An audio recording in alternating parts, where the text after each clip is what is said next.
The Tesla Model X is iconic.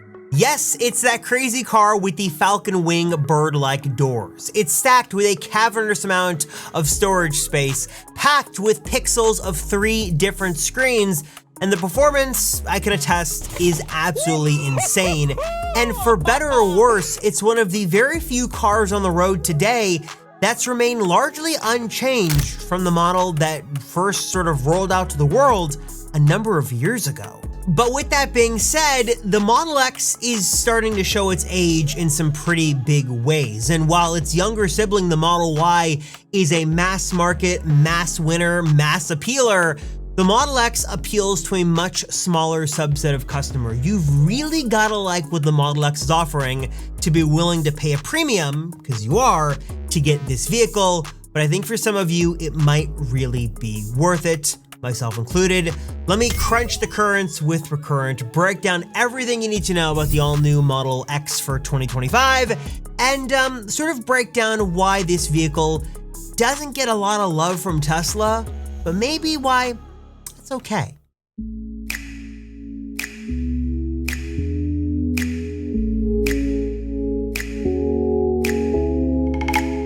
So if you're already opening up another tab while watching this video and checking out the price of the Model X, be prepared for some sticker shock coming your way in a few seconds, because this vehicle is, let's not beat around the bush, it's very expensive, starting with a price tag of $90,000 and going up well over 6 figures from there. This pricing firmly puts it in the luxurious class of all-electric SUVs. It's going against the Lucid Gravity, it's going against the Rivian R1S, you've got offerings from Cadillac and from BMW. This is not an inexpensive vehicle, and the Model Y in a lot of ways is more appealing, it's more affordable, that might be the way to go, but the Model X is promising more than what the Model Y has. It's an elevated, more luxurious experience, which in a lot of ways it does offer in some pretty unique ways. First though, let's talk specs. Model X is coming in just 2 configurations, a long-range version or a Plaid offering that'll give you 0 to 60 in 2.5 seconds. Base amount of range is very good, 352 miles of EPA-estimated range, and if we dig a little bit more into Recurrent's data, we can see the range here is fairly good. Hot and cold weather, of course, is going to vary the real-world performance, but it's solid here with Model X retaining most of its battery percentage, and you're not really getting any crazy battery charging acceleration or degradation. It's like fine and solid. I think many people for this price would expect more in terms of range or battery performance or charging performance. You're not getting that here, but you also shouldn't be disappointed. It's right in line with what you'd sort of expect from Tesla.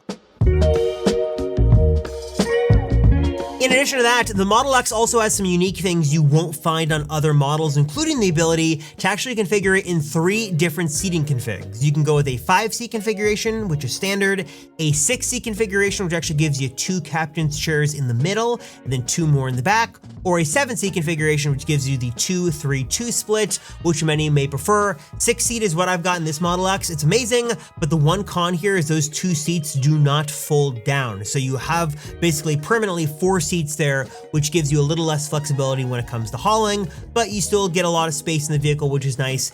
In terms of design, again, the vehicle's design has largely remained unchanged over the last couple of years. There have been some refreshes and some tweaks here and there, but overall, the vehicle still looks pretty much like what it looks like from, I don't know, back 6-7 years ago, which is sort of good and bad in some cases. I mean, the Model X has always had a very peculiar design. Some people call it like a ladybug. It's Tesla's equivalent of like a squished minivan. It's got a weird design, but it is a bit of a larger vehicle than the Model Y, so you are going to get some more space in there, which is nice for rear passengers. And overall, it's not a cumbersome, huge behemoth to drive like some sort of traditional SUV, but it is going to be a bit bigger, though the design is certainly not for everyone. And speaking of the design, of course, you can't talk about the design of Model X without talking about the Falcon wing doors. They are a staple of the vehicle for better or worse, and there's a lot of things that people always ask about them that I'll just show you off here real quick on exactly how they work, and most importantly, everyone wants to know, do they hit things around the vehicle? Tesla's actually had this on the Model X since the very beginning.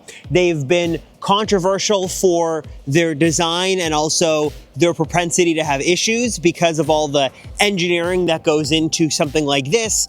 But I will say, with this sort of door open configuration, it makes it really easy to get people and younger children and objects in and out of Model X. You have, 360 degrees of freedom, basically, you wouldn't have in another car. What that means in the real world basically is something like this. I've got a 3-year-old daughter. I've got to get her into her car seat. With the Model X Falcon Wing door, I'm able to have that door open up.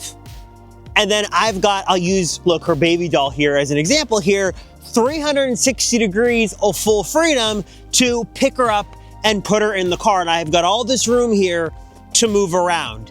It's kind of hard to articulate and show on camera, but if you're someone with young children or you've just got people in and out of the car all the time, having this much space is really nice. Plus, when it's raining, you sort of have a built-in cover to sort of shield you from the elements, which is sort of nice as well. And then, of course, closing it, you've got a couple options. Going to be either a button right here, or if you're on the outside, there's a button right there. It's going to close just like that.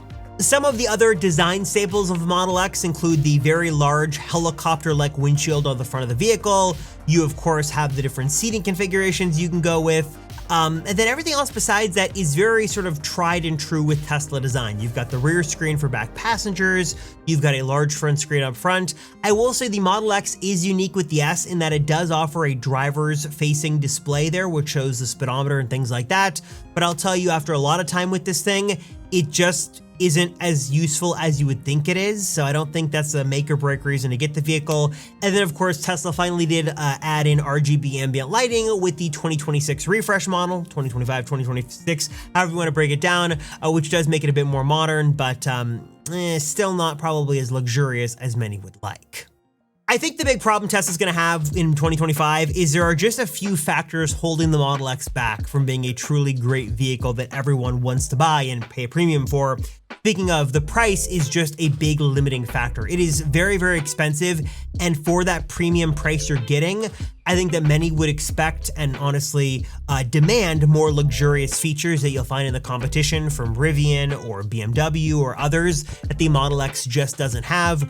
The other problem Tesla has is that the Model Y is just such a good vehicle, delivering 95% of the exact same things for like a third of the price in some cases.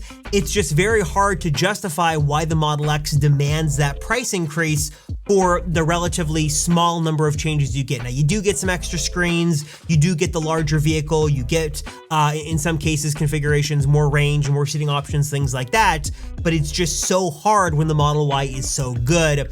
I think the Model X, if you're looking at the Model X, there are a couple of things that make it really nice. Number one is the Falcon Wing doors really are nice. Call it weird, call it crazy, but they are incredibly functional. And if you've got small children or you've just got a lot of back passengers going in and out of the vehicle, having those doors is really, really nice.